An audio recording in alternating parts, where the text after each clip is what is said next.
You're watching Pulse for the 21st of July, and it's time for the World of Warcraft news. In this week's episode, we take a look at yet more hotfixes, the new Real ID party feature, Swifty's Ban drama, epic blue time, and more. Let's get started.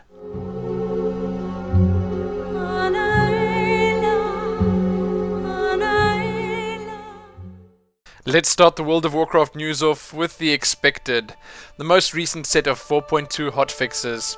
This time around we once again have the ever-present tweaks, fixes and changes to the Firelands raid, as well as a couple of class changes too.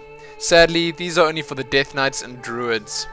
For Death Knights, improved Death Strike now provides 40, 80 and 120% bonus damage, and a 10, 20 and 30% critical strike bonus, up from 30, 60, 90 and 3, 6 and 9 respectively. That's a pretty big increase. And then, hey Druids, Moonfire will now generate lunar energy when crossing solar to lunar on the Eclipse bar. Also pretty useful. Then one of the bigger general raiding changes in this set, all bosses in the Bastion of Twilight, Blackwing Descent, and Throne of the Four Winds once again award Valor points in all raid sizes and difficulties. 10-player bosses award 35 Valor points, and 25-player bosses award 45. This change does not, however, apply to Argoloth over in Barradin Hold. Interesting stuff. I think those will make more than a few people happy. Lastly, heroic bind on equip items now sell to vendors for gold. Yes. Anyway, if you want to read the full list of changes, you can, as usual, find them linked below or over at the official World of Warcraft community sites. Check them out. When delving into the depths of Azeroth's darkest dungeons, it always helps to have some friends at your side. Real friends. Now you're able to issue a call to arms no matter what realm they play on.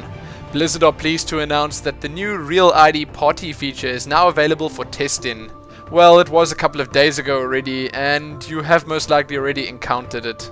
This new feature will allow World of Warcraft players of all shapes and sizes, for now at least, to invite their real-life, Real ID friends of the same faction to a party regardless of the realm they play on. And then, they'll be able to queue up for 5-player regular or heroic dungeons. Worth note though is that this does not work between regions, as was the case with the normal Real ID friends. You still can't invite or add someone from the US servers if you are on the EU servers. So if you have in fact been testing this out, let me know what you think. Is it working as intended? Would you pay money for it if that is in fact Blizzard's eventual plan? And for those of you out there that just want to learn more about the Real ID party system, Blizzard asks that you just please visit the Real ID webpage and read the Q&A they've provided. Or wait, don't read the Q&A, I will tell you what you need to know from it. The most interesting questions answered here were, can I invite someone who is not a Real ID friend? You can only invite members to a party if they're on your Real ID friends list or if they're on the same realm as you are. Then, can I invite a friend of a Real ID friend? No, you can only invite those who are Real ID friends with you directly to the party. How long will the testing period last? We haven't yet determined how long the testing period will last. We'll keep you updated on the status and inform you when the test period is going to end in the future. And lastly, will aspects of the Real ID party system be premium based? We'll have information on the premium based aspects of the Real ID party system towards the end of the testing period. And that's it. Those are the questions and answers I thought were the most relevant of the lot. Sad that we don't know anything about the pricing or testing period just yet, but hey, at least it's there and you can have a look at it right now. I'd rather have them iron out all the kinks before actually charging money for it. Read more below if you're keen. One of the bigger, and I guess just because of what it is, more interesting pieces of news of the past week has got to be the whole Swifty Ban incident. Well, right now I guess we can call it the Swifty banned and then unbanned incident. So let me give you the lowdown. As a lot of you probably already know, and I have no doubt know better than me, Razer-sponsored World of Warcraft player Swifty, along with numerous other players, were banned due to server disruption violations during one of Swifty's live streams. What kind of disruptions, you ask? Well, Swifty and his followers from the live stream crashed a server. Actually, rumor has it they crashed a couple of servers. Now, I don't know how true it is, as I didn't watch the whole thing happening live, but apparently after the first server crashed they moved to a second one, same happened there, and then they moved to a third and eventually realized the folly in their ways. While Swifty acknowledged that he never intended to crash the servers and didn't mean to disrupt anything at all, he was apparently also not 100% honest in his mention of all of this on his YouTube channel video. Either way though, organizing a live streaming event and doing social things like these should probably not be met with straight up bans as they were, but I think the guys over at Blizzard weren't really sure how to react. All that said, Swifty's video that mentions his ban has received over 1 million views, and a lot of players and YouTubers alike offered to help or just offered a few kind words. Athene, WowHobs, Jesse Cox from over at OMFG Kata, and many more amongst them. I've read some of the good and bad regarding this, but I'm still undecided on the whole thing. Swifty does, however, seem very happy about the fact that his account is his once again. But should a permanent ban not be permanent?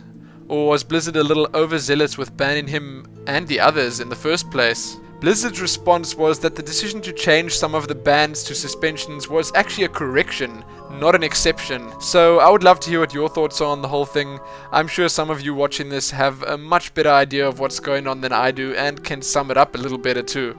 Read more about this below, see those video responses and the original videos from the big names on your screens right now, and, well, enjoy the drama. If you do head on over to Swifty's channel, leave some kind words anyway, even though he was unbanned, because the shock of losing a character that's over 6 years old must be pretty harsh.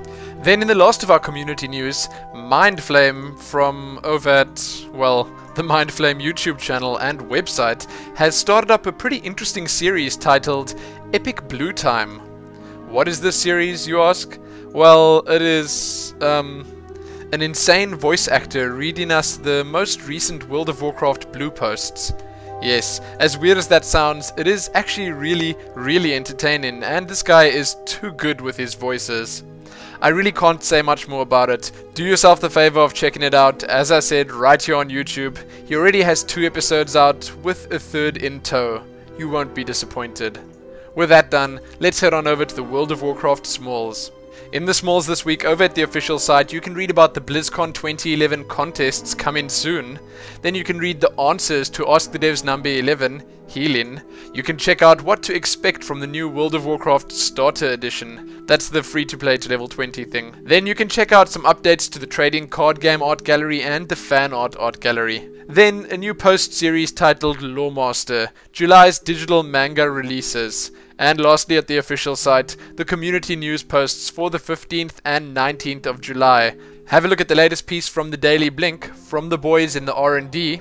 The Guild Season 5 is set to debut on July the 26th.